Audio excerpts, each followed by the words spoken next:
인간의 그 타락을 지적하고 그 속에서 사사 사무엘이 메시아의 역할을 감당하는 그림으로 우리에게 보여주고 있는 거죠. 그런데 어제는 우리가 1장부터 3장 속에서 사무엘이 등장해야 하는 이유, 메시아가 오셔야만 했던 이유와 똑같은 것이었죠.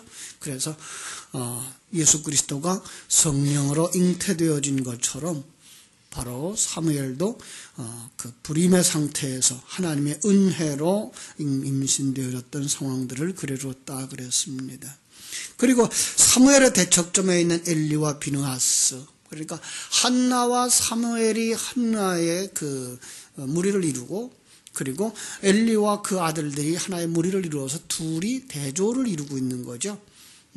그리고 사무엘에게 하나님의 비밀이 이렇게 맡겨진 모습까지 봤습니다. 오늘은 이제 4장부터 6장까지 읽으셨는데, 여긴 바로 형식주의적인 신앙생활하는 모습, 형식주의의 결과가 폭로되는 거죠. 4장에 보니까 그들은 언약궤만 믿었다, 이렇게 말할 수가 있습니다. 이스라엘이 나가서 블레셋 사람들과 싸우려고 했어요. 그죠? 그래서 에베레셀 곁에 진치고 블레셋 사람들은 아벡에 진쳐서 이제 마주쳐서 싸움을 벌입니다. 그랬더니 이스라엘이 블레셋 사람들 앞에서 패하게 됐어요. 그래서 4,000명가량이 죽임을 당했다.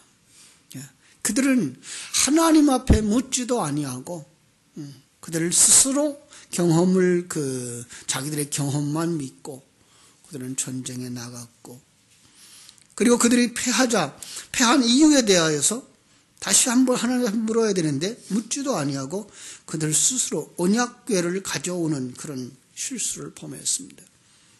어떤 면에서 그들은 언약궤만 있으면 이라고 하는 그 형식주의적인 어떤 것이죠. 그래서 그 언약궤를 가져오고 제사장의 두 아들이 앞장섭니다. 물론 블레셋도 굉장히 겁을 먹었습니다. 왜냐하면 그들도 역시 외형적인 것만 보는 사람들이니까요.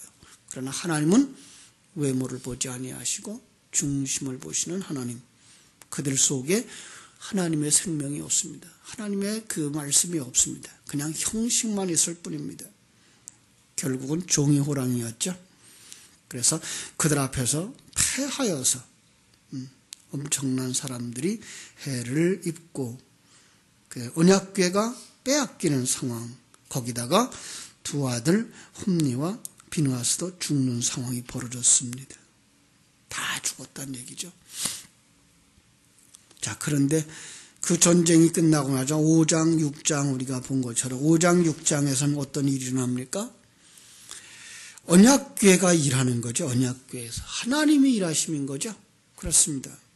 전쟁터에서는 아무 힘도 발휘하지 않았던 법궤가 블레셋 진영에서 스스로 일합니다. 블레셋 사람들 사상 속에 법궤는 이스라엘의 하나님이다라고 하는 생각이 있습니다. 그런데 전쟁터에서 법궤도 빼앗아 올 수 있었고 하나님이 함께한다고 하는 이스라엘과의 전쟁에서도 이겼으니 그들의 생각은 어땠겠어요? 우리들이 섬기는 신이 저들이 섬기는 하나님보다 더 강하다라고 생각을 했던 거죠.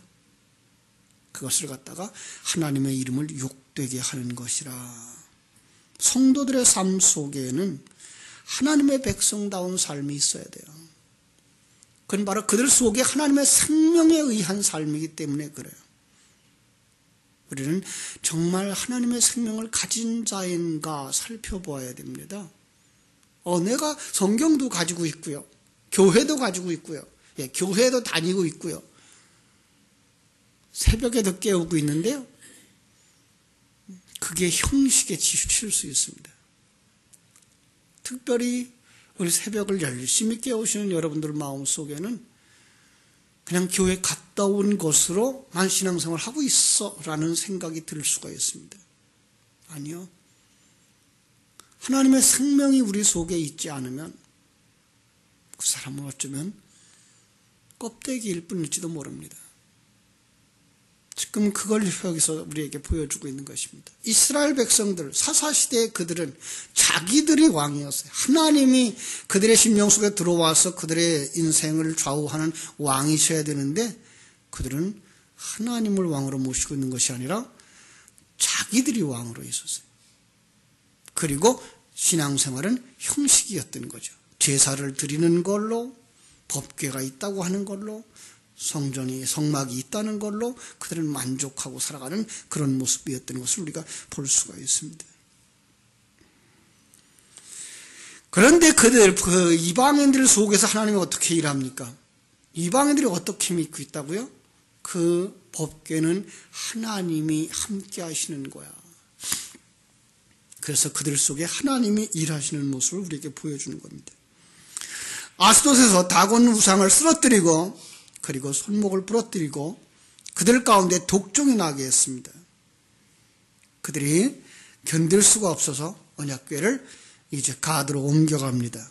그랬더니 거기에서도 온 성읍 사람들에게 독종이 나게 했습니다. 다시 에글론으로 보내니까 그들이 또 거절을 합니다. 7달 동안 그들이 이곳으로 저곳으로 밀어다 붙이면서 결국은 그들이 어찌할 바 몰라서 모여서 회의를 하고 결과 멍에를 매지 아니한 그 암소 둘을 찾고 그리고 새 수레에다가 그 법궤를 메고 그들에게 돌려보내자 그럽니다. 근데 돌려보내는데 송아지들은 집으로 보내고 암소들을 이제 보내는 겁니다. 자, 송아지를 떼어놓은 암소 어디로 갈까요? 집으로 가죠. 송아지가 있는 곳으로 가죠. 그런데 그들은 뭐라 그러죠? 이걸 싣고 그들이 있었던 그 벳세메스로 올라가거든 이건 하나님의 손길로 말미암은 재앙들이 이 땅에 임했던 것을 우리가 알기로 하고 그리고 그 법궤가 그 소들이 그저 송아지 있는 집으로 돌아가 버리면 우리는 이건 우연이라고 생각을 하자 이런 생각을 그들이 했다 그랬습니다. 결국은 이 두 암소는 법궤를 메고 본래 있었던 지역인 벳세메스로 올라갑니다. 자, 그 벳세메스에 다다르자 벳세메스 경계에 있었던 사람 여호수아의 밭 큰 돌 있는 곳에 이르러 수레가 서고 이스라엘 백성들은 이제 거기서 그 수레를 부수어서 나무로 삼고 그리고 그 위에 암소를 번제물로 하나님 앞에 드렸다. 잘 됐다라는 생각이 있죠. 그죠? 그런데 마지막 부분에 보면 아주 안타까운 부분이 있습니다. 19절부터 벳세메스 사람들이 여호와의 궤를 들여다본 까닭에 그들이 죽었습니다. 5만 명이 죽었다고도 하고 70명이 죽었다고도 하는데 그 5만이라고 하는 부분에 가로쳐 놓고 어떤 사본에는 없다 그러죠. 그렇습니다. 들여다본 자들은 다 죽었다는 얘기입니다. 왜 그랬을까요? 거기서 중요한 것이 있습니다. 언약궤는 그들이 이스라엘 백성들이 광야길 속에서 범죄함으로 말미암아서 그 범죄했던 상징들 돌비, 만나 항아리 그리고 아론의 쌍난 지팡이가 들어가 있습니다. 뿐만 아니라 그 법궤 위에는 속죄소라고도 말하고 시은소라고도 말하는 장소에 그룹이 이렇게 천사가 세워져 있는 그러한 형상입니다. 그것은 설명되어져야 하는 것이지 들여다보아도 안 되고 만져도 안 되는 것입니다. 이것은 하나님의 임재입니다. 하나님의 임재를 계시해 주는 상징물, 그 상징물은 그냥 있는 그대로 보면 안 되는 것이고 그 상징물은 설명되어져야 하는 것입니다. 돌비를 보고서 이 십계명대로 지켜라, 하나하나 순종하라가 아니라 첫 번째 돌비가 어디 있는지 생각해봐라. 너희들은 왜 두 번째 돌비를 가졌는지 생각해봐라. 그래서 그 속에서 그들이 우리는 우상 숭배로 말미암아 죽음을 당할 수밖에 없는 백성들이었는데 중보자 모세의 중보로 말미암아 우리가 생명을 얻은 자들이구나를 깨달아 알라고 하는 것이 돌비입니다. 다시 말하면 예수 그리스도의 중보로 말미암아서 예수 그리스도의 대속의 죽음으로 말미암아서 구원받은 자녀들이다. 너는 그렇지 않았으면 우리는 마땅히 죽을 수밖에 없는 죄인들이었다를 묵상하도록 준 것이 하나님이 우리에게 주신 계시들입니다. 자, 우리는 지금 언약궤를 가지고 있지 않습니다. 아니요, 우리는 언약궤를 가지고 있습니다. 어디에 있죠? 여러분들이 들고 있는 성경입니다. 성경도 계시되어져야 되는 책이지 있는 그대로를 읽고 있는 그대로를 보는 책이 아닙니다. 만나 항아리 역시 마찬가지입니다. 그들은 하나님께서 주시는 양식을 가지고 깨달아 알도록 하나님이 시험을 했습니다. 사람이 사는 것은 떡으로만이 아니요 하나님의 입으로 나오는 말씀으로 사는 거라고 하는 것을 깨달아 알게 하시려고 만나를 가지고 시험했던 것입니다. 그들은 그 속에서 하나님의 생명의 말씀을 먹지 못하면 죽습니다. 이게 뭐야? 이게가 만나의 뜻인데 그렇게 보는 사람들은 광야에서 다 죽습니다. 구원이 하나님의 주권을 상징하는 것입니다. 아론의 쌍난 지팡이는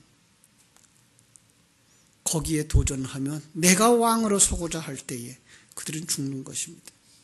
오늘도 성경을 보면서 우리는 그 속에 담겨진 진리를 먹을 수 있어야지 성경 속에 있는 그 글자 그대로의 뜻을 하나하나 지켜 행한다고 한다면 그들과 다를 바가 없는 자입니다. 그들은 죽습니다. 우리의 신앙은 보이는 것을 바라보고 가는 것이 아니라 보이지 아니하는 영의 세계 하나님을 바라보고 가는 자들이요 하나님이 우리에게 주신 언약의 말씀을 붙잡고 가는 사람들이요 하나님이 우리에게 계시해 주신 하나님이 우리를 창조하셨을 뿐만 아니라 구원하신 그 구원의 목적이 무엇인지 알고 나아갈 때에 바로 우리는 살 수 있는 것입니다. 그렇습니다. 이 새벽을 깨우는 여러분들이 이 형식주의에서 벗어나지 않으면 안 됩니다. 더 깊이 하나님을 묵상하시고 하나님은 전능하신 분으로 진리와 생명의 말씀으로 우리에게 오셔서 우리 안에 생명 되시길 원하십니다. 그 진리와 생명의 말씀이 여러분의 삶의 근거가 되고 근원이 되어지기를 원하십니다. 그 하나님이 어떤 일을 하시는지를 아셔야 되고 그 하나님 우리를 어떻게 만들어 가시는지를 아셔서 그것이 기쁨이 되고 그것이 여러분들의 평안이 되어질 때 여러분의 삶은 모든 것을 합력하여 선을 해주시는 하나님의 은혜에 따라서 형통한 길을 걷게 될 줄로 믿습니다. 그렇습니다. 말씀을 전하는 자들에게 있어서도 그렇습니다.